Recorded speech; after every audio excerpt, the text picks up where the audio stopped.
I moved into an old apartment building on the north side of Chicago in the spring of 1977. It was a squat brick row house divided into 6 apartments sometime in the 20s, back when buildings like that still had dumbwaiters, little wooden lift boxes builders used to run food and coal between floors before anybody had real elevators.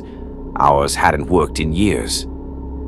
The landlord, a heavy-set man named Mr. Kowalczyk, told me on my first day that the shaft was sealed off on every floor except the basement, where the old pulley system sat rusted behind a plywood panel nobody ever opened. "Don't mess with it," he said.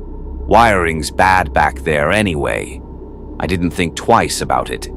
I was 24, working the register at a diner on Fullerton, and my apartment, 3rd floor, 1 bedroom, kitchen just big enough to turn around in, was the first place that was only mine. I had a rotary phone on the wall, a little black and white television with a coat hanger for an antenna, and a small wooden door in my kitchen wall, about waist height, painted over so many times the seams had disappeared. I figured it was some kind of old cabinet. It took me 2 weeks to even think to ask about it. The first strange thing happened on a Tuesday night in June. I was washing dishes when I heard a low, groaning creak from inside the wall, the kind of sound old pipes make, or so I told myself. It lasted maybe 2 seconds. I stood there with a plate in my hand, waiting for it to happen again. It didn't. I finished the dishes and didn't think about it again until Thursday, when it happened twice. That's really where this whole thing starts. Not with the sound itself, but with me counting it. I want to say I noticed because I'm the type of person who notices things. But honestly, I think it was because there was nothing else to notice. The building was quiet, my street was quiet, my life that summer was quiet. So when something happened twice instead of once, I noticed. Tuesday, 1 creak. Thursday, 2, about a minute apart. The following Monday, 3, spaced out over almost 20 minutes, like something being wound up slow and let go. I told myself it was the building settling. Old brick does that, especially in a heat wave, and that June was a scorcher. But settling doesn't count. Settling doesn't happen in 3s on a Monday and then wait exactly until Thursday to do it again, 4 times. I painted over that little wooden door myself, first week of July, mostly because I didn't like looking at it. 2 coats of white. When I came home from a double shift 8 days later, there were 4 faint half-moon marks pressed into the fresh paint near the bottom edge, like something had been pried at it and stopped. I told myself I'd done it myself, moving a chair, though I couldn't for the life of me explain how a chair leaves 4 evenly spaced dents in a straight line. That was the same week my neighbor Ruth, who lived below me on the 2nd floor, asked if I'd been walking around at night. She said she heard footsteps overhead around 2 in the morning, slow, deliberate, moving toward the kitchen and stopping. I told her it hadn't been me. She laughed it off, said the building was old and things shift. But she watched me a beat too long when she said it, like she was hoping I'd tell her something different. By the end of July, I'd started keeping a little tally on the inside cover of my address book. Not because I thought anything was really wrong, but because counting made it feel smaller, manageable. A groan here, a groan there. Some nights, nothing at all. Then a night with 6 spread from 11 o'clock until almost 2 in the morning, each one a little louder than the last, like whatever was doing it kept getting more confident that no one was going to come check. I did check. Once, I got a flashlight from under the sink and walked over to that little painted-over door, and I just stood there with my hand flat against it for a long time before I let myself pull it open. The paint had dried hard over the seams, and when it finally gave way, it made a sound like something tearing, a dry, brittle crack too loud for such a small door, like the building itself had been holding its breath along with me. A wave of air pushed out past my face, heavier than a breeze, cooler than the kitchen around it, carrying a smell that didn't belong to my apartment. Dust, old wood, and something underneath both of those, faint and sour, I didn't have a word for yet. Behind the door was a black square shaft, maybe 2.5 feet wide, running farther than my flashlight could reach. I pointed the beam upward first, and for a moment all I could see was the light itself, cutting through years of undisturbed dust, turning slowly in lazy spirals like the shaft had its own weather. I stood there longer than I should have. Then, very slowly, I walked the beam back down the wall, inch by inch, until it landed on the old rope pulley bolted into the brick. It was swaying. Not much, a few inches, side to side, slow and even. The kind of movement you'd expect from a light breeze, except there was no breeze, no draft, no open window at the top. The air in that shaft had been dead and still enough to hold a summer's worth of dust in perfect suspension, and yet that rope kept moving, unhurried, like a pendulum somebody had set, going and stepped back to watch. I waited for it to stop. It didn't, not the whole time I stood there with my hands starting to shake around the flashlight. I shut the door and slept at Ruth's that night, though I didn't tell her the real reason. August is when the food started going missing. Small amounts at first, half a sleeve of crackers, a couple slices of bread. And each time I found some way to explain it away. But I remember, one night in particular, coming home off a double shift so hungry, I thought about a jar of peanut butter the entire bus ride, picturing it sitting on the second shelf exactly where I'd left it. I opened the cabinet and it was gone. Not moved, not knocked behind something. Gone. I stood there working through it the way you do when you're too tired to trust your own head. I checked the trash, thinking maybe I'd finished it and forgotten, though I knew I hadn't. I remembered the weight of it still being half full. I checked under the sink, behind the cereal, in the refrigerator, as if a jar might have simply wandered rooms on its own. I even opened my address book and tried to count backward through the days, wondering if the exhaustion from back-to-back shifts was doing something to my memory I hadn't noticed. That was the worst part of that month, worse even than the sounds. Not fear exactly, but the quiet, creeping suspicion that I couldn't trust my own mind anymore. That maybe there wasn't anything in the walls at all, and the real problem was me. Then, on the 9th of August, I came home to find my kitchen chair pulled out from the table and turned to face the little wooden door. I hadn't touched that chair in days. I stood in my own kitchen with my keys still in my hand and felt, for the first time, something I can only describe as being looked at, even though I was completely alone. I called the police that night. 2 officers came, walked through my apartment, opened the little door themselves, shined a light up and down the shaft, and found nothing but old rope and dust. One of them, a younger guy, was polite about it. The older one wasn't unkind, but he had the tired look of a man who'd heard 100 stories like mine, and none of them had ever turned into anything. He told me buildings this old settle and shift with the heat, that rope stretches and sways in drafts, that I was a young woman living alone for the first time, and it was natural to feel jumpy.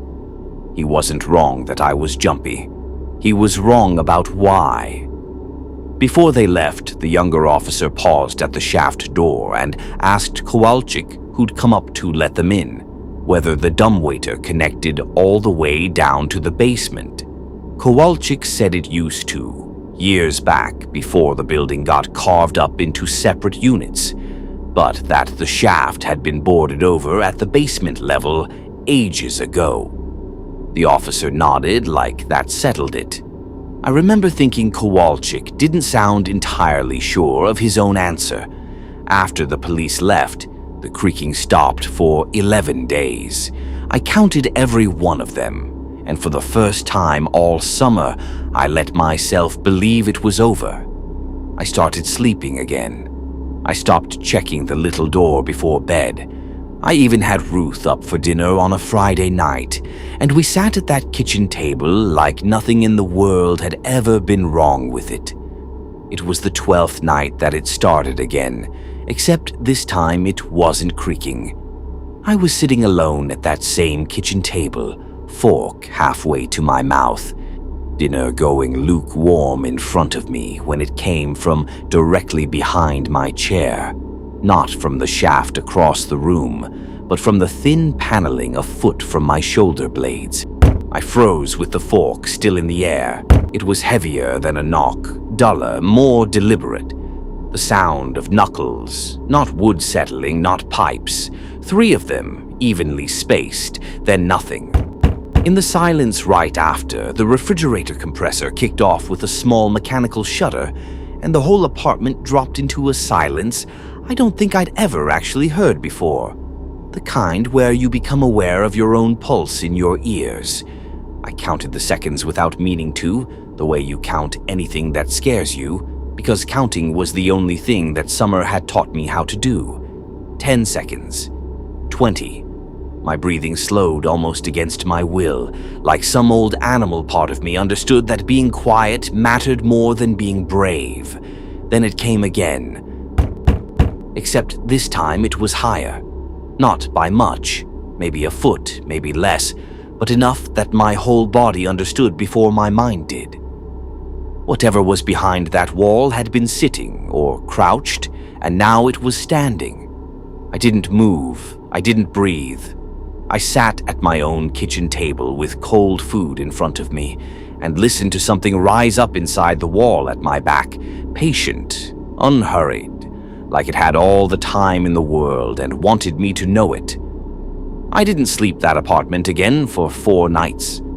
I stayed with Ruth, told my manager at the diner I had a family emergency, and spent most of that stretch trying to convince myself I wasn't losing my mind. On the 5th day, guilt and rent money got the better of me, and I went back up to grab a change of clothes, telling myself I'd be in and out in 5 minutes. The chair was pulled out and turned toward the door again, and on the seat of it, folded neatly, was one of my own dish towels, the one that had gone missing from my kitchen drawer back in July, the one I'd blamed myself for losing. I didn't scream. I want people to understand that. I didn't run either, not at first. I stood in that doorway for what felt like a very long time, looking at a towel I hadn't touched in 6 weeks sitting on a chair I hadn't moved, and I understood all at once that whatever had been counting down there in the dark had been counting me right back. Every night I came home late, every night I didn't, every sound I made getting ready for bed. It knew my apartment better than I did. I backed out of that kitchen, locked the door behind me, and went straight to a payphone on the corner instead of using my own line. I don't fully know why. Maybe some part of me didn't trust that the wire running up to my wall was only carrying my own voice anymore. This time, when the police came, it was a different pair, and one of them, an older woman, first female officer I'd ever seen on our block, actually took the folded towel seriously. She asked Kowalczyk, point blank, whether he'd ever gone down and physically checked what was on the other side of that basement boarding. He admitted a little sheepishly that he hadn't. Nobody had, not in the 6 years he'd owned the building. It had simply always been assumed sealed. They went down together, Kowalczyk and the 2 officers, and I stayed upstairs with a third one, sitting at my own kitchen table because there was nowhere else in the apartment I could stand to be. For a while, there was nothing, just the ordinary settling sounds of an old building, the ones I'd spent a whole summer learning to be afraid of. Then faint and hollow, carried up through the shaft like it was built for exactly this, came the dry, splintering crack of plywood being forced open with a crowbar, once, twice, a third time before it gave. After that, a long stretch of nothing. No voices, no footsteps, just silence stretching out so far the officer beside me shifted in her chair and reached for the radio on her shoulder. I stared at that little wooden door across my kitchen, half expecting it to move. Then Kowalczyk's voice came up through the shaft, and it didn't sound like him at all. Gone was the flat, bored gruffness from my first day. What came up instead was raw and fast, stripped down to something closer to panic, distorted by the hollow of the shaft, but unmistakable in what it was telling me to do. Oh God, get out of the kitchen, get away from the door right now. I was already moving before I'd finished hearing it, the officer beside me pushing up out of her chair with one hand on her weapon, and for one long second the whole building seemed to hold its breath around me the way it had the day I first cracked that little door open. What they found when they pried the basement panel fully free was a narrow crawl space behind it that the original building plans didn't even show. Not a room exactly, more of a gap the width of a grown man's shoulders, running along the base of the dumbwaiter shaft between the floor joists. Inside it were empty cracker sleeves, a bent spoon, a folded blanket gone gray with dust, and tucked into a gap in the brick, a little stack of photographs that didn't belong to me, of women I didn't recognize, taken from angles that made it clear whoever held the camera hadn't wanted to be seen. They never found him. Whatever door he used to get in and out of that crawl space besides the shaft itself, nobody ever located it. Not that summer, and not, as far as I know, ever. Kowalczyk sealed the whole shaft in concrete within the week. I moved out before the month was over. 2 years ago, purely by accident, I ran into a woman at a laundromat who mentioned, in passing, that she'd once lived in the same old apartment building I had, one with an abandoned dumbwaiter shaft that used to make the strangest sounds at night. When I asked what floor she'd lived on, she said the second Ruth's old apartment, 1 floor below mine. She said the sounds had stopped for her the same August I moved out.